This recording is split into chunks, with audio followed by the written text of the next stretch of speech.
उद्देशून म्हणाले ते मला काही माहिती नाहीये।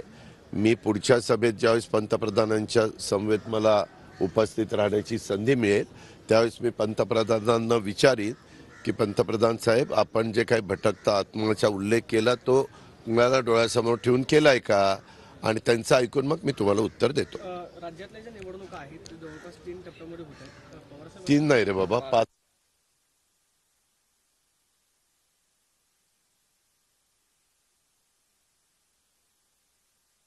वेळ का आली?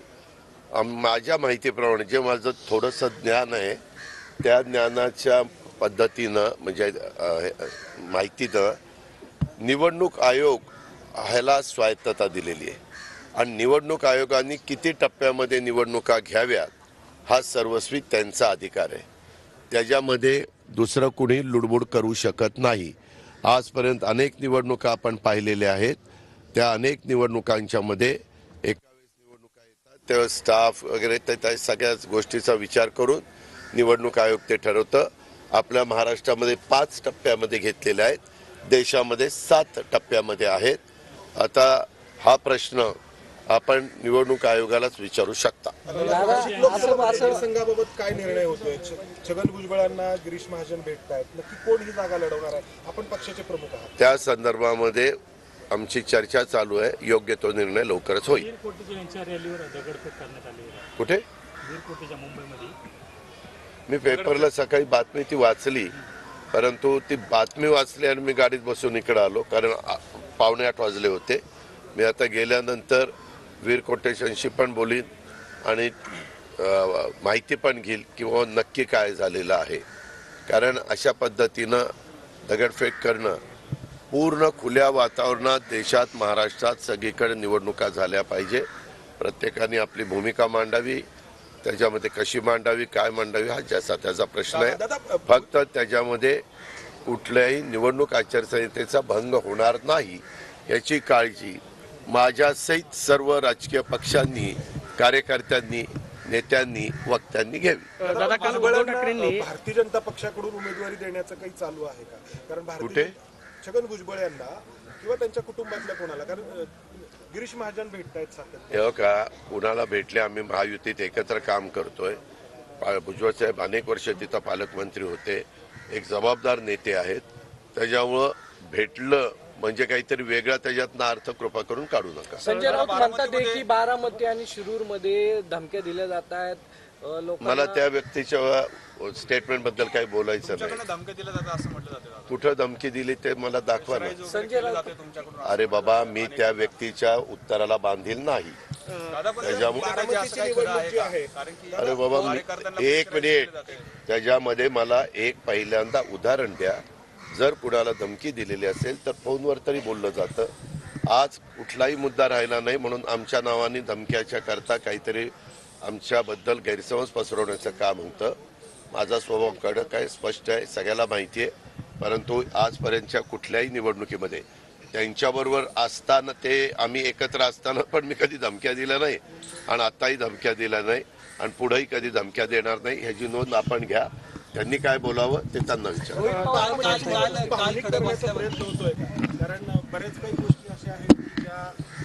मला त्याच्याबद्दल माहित नाही।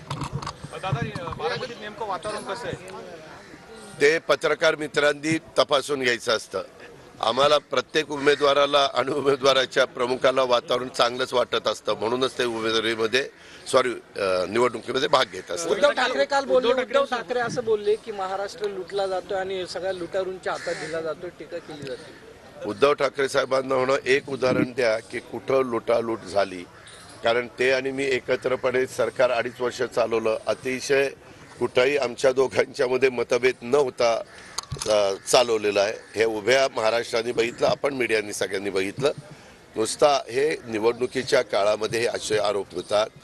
तुम्हाला माहिती असेल स्वर्गीय विलासराव देशमुखांनी पण एकदा काही गोष्ट सांगितली आणि नंतर म्हणले तो निवडणुकीचं वक्तव्य स्टेटमेंट होतं, निवडणुकीचं स्टेटमेंट फार गांभीर्याने घ्यायचं नसतं असं महाराष्ट्राचे एक नेते 8 वर्ष मुख्यमंत्री असणारे मला त्यांचे शब्द विलासरावांची आठवतात. दादा, कांदा निर्यातीबद्दल काय आहे? कारण त्याच्यावरून आरोप प्रत्यारोप होतो. राजकारण जरी बाजूला ठेवलं तरी महाराष्ट्रातल्या कांद्याला दर भेटत नाहीये, ही वस्तुस्थिती आहे. निर्यात बंदी नक्की उठवली आहे की नाही याबद्दल त्याबद्दल आचारसंहिता असल्यामुळे सगळे बारकाईनं प्रश्नाची मला माहिती नाहीये.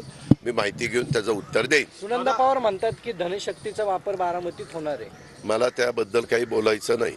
दादा वैनिक आणि एक मिनिट, कुणी इतरांनी काही प्रश्न विचारला त्याचं उत्तर द्यायला मी बांधील नाही. तू हे पहिल्यांदा लक्षात घे. तुम्ही आमच्या म्हणजे योग्यतेच्या माणसांनी काही प्रश्न विचारलेला असेल तर त्यांना उत्तर. तू उद्या कुणाच्या आमाजी गोवांची कापसे असं म्हणला, तुमचं काय मत आहे? मला काय घेणं देणं. दादा, पवार साहेब म्हटलं की मी अस्वस्थ आहे पण मी शेतकऱ्यांसाठी अस्वस्थ. त्यांनी काय म्हणतो त्यांचा अधिकार आहे ना. आज मी एक वेगळा रस्ता स्वीकारलेला आहे. त्यांच्याबद्दल एक ते वरिष्ठ नेते आहेत. त्याच्या एकेकाळी ते म्हणजे मी त्यांना दैवत म्हणून मानत होतो आणि एक वडीलधारी असल्यामुळे त्यांच्या स्टेटमेंटच्या बद्दल मी काय बोलावं त्याबद्दल मी अजून एवढा मोठा नाहीये. दादा, बारामतीत राज ठाकरेंची सभा होणार आहे का? बोलणं झालंय का? मनसेचे कार्यकर्ते तुम्हाला येऊन भेटलेत? राज ठाकरेंशी काही बोलणं झालंय का? मनसेचे कार्यकर्ते त्यांनी बिनशर्त पाठिंबा दिलेला आहे. 4 जागा आपल्या पुणे जिल्ह्यामध्ये आहे. त्याच्याकरता भेटले की निवडणूक प्रचाराची यंत्रणा कशा पद्धतीनं सगळे राबवत असताना मनसे काय जबाबदारी उचलणार आणि काय जबाबदारी पार पाडणार याकरता भेटले. बाकी दुसऱ्या कुठल्या कामाकरता भेटले नाही. तुम्ही बोललेत का एखादी सभा राज ठाकरेंची होणार? नाही, माझं अजून बोलणं त्याबद्दल झालेलं नाहीये. आता सभा झाल्या तर आम्हा लोकांच्या होतील, देवेंद्रजींच्या होतील, गडकरींच्या होतील. बहुतेक वारजाला गडकरींची होईल, आपल्या फुरसुंगीला देवेंद्रजींची होईल आणि बाकीच्या ठिकाणी आज भोरला मुख्यमंत्री आणि मी आहे आणि इतर ठिकाणी मी येणार आहे. दादा, काल खडकवासल्यामध्ये सभा झाली त्यामध्ये सुप्रिया सुळे म्हणाल्या की जर मी 17 वर्ष अयोग्य होते, जर मी काही चुकीची होते तर 17 वर्ष गप का बसले, आता हे सगळं का आठवतंय, आता माझ्या चुका का दिसत आहेत? आम्हाला आमच्या डोक्यात प्रकाश पडायला 17 वर्ष लागली म्हणून आता आठवते. काय म्हणणं आहे तुझं? दादा, कांचनकुलमध्ये म्हणजे एका भाषणात की सुमित्रा पवार जिंकल्यावर कॅबिनेट मंत्री होतील. एक मिनिट. अहो, तुम्ही सगळे हे नवीन राजकारणात आहे, ते त्यांना आपलेपणाने काही बोलून जातात. शेवटी मंत्री करायचं तुमच्याही हातात नाही, माझ्याही हातात नाही. जे प्राईम मिनिस्टर होतात ना ते मंत्रिमंडळ ठरवतात बरं का, आणि राज्यात मुख्यमंत्री होतात ना ते मंत्रिमंडळ ठरवतात. त्याच्यावर तुम्ही असले प्रश्न विचारायच्या ऐवजी तर मनाने समजून घेतलं पाहिजे. हे प्रेमापोटी बोललेलं आहे.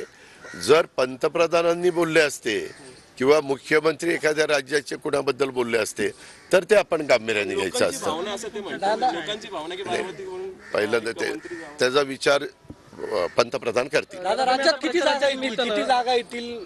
भरपूर जागा येतील. दादा, तुम्ही प्रचाराच्या निमित्तानं सोसायट्यांमध्ये जाताय, त्यावरती तुमच्यावरती टीका केली जाते की उपमुख्यमंत्री आहेत आणि तुम्हाला नगरसेवकांसारखं सोसायट्यांमध्ये जाऊन मला लोकांच्यात काम करायला आवडतं. तुझ्या घरी पण मी उद्या यायचं असेल तर येऊ शकतो. मी सर्वसामान्य कार्यकर्ता आहे. मी वरच्या स्तरावर पण पंतप्रधानांच्या बरोबर पण सभा घेऊ शकतो आणि खाली सोसायटीमध्ये जाऊन देखील त्यांचे प्रश्न समजून घेऊ शकतो. मला फार स्वतःला मोठा समजत नाही. तुम्ही डाऊन टू अर्थ ज्याला म्हणतात तशा पद्धतीनं काम करायचं असतं आणि मला त्याच्यात कुठलाही कमीपणा वाटत नाही. मी वाडी वस्तीवर, ताड्यावर, पांड्यावर जाणारा कार्यकर्ता आहे. ह्याची नोंद घे आणि पुन्हा असला प्रश्न मला विचारू नको.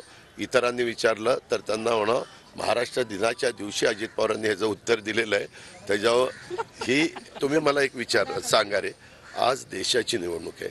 आज पत्रकार मित्र म्हणून तुम्ही जे मला प्रश्न विचारले ह्याच्यातला एक तरी देश पातळीवरचा किंवा उद्या देशाचं नेतृत्व करत असताना कोण मजबूत नेता आहे, देशाचा विकास कशा पद्धतीनं करणार आहे, देशाला पुढं कसं घेऊन जाणार आहे, तिसरी अर्थव्यवस्था जगातली कशी करणार आहे, इकडं बोलू ना.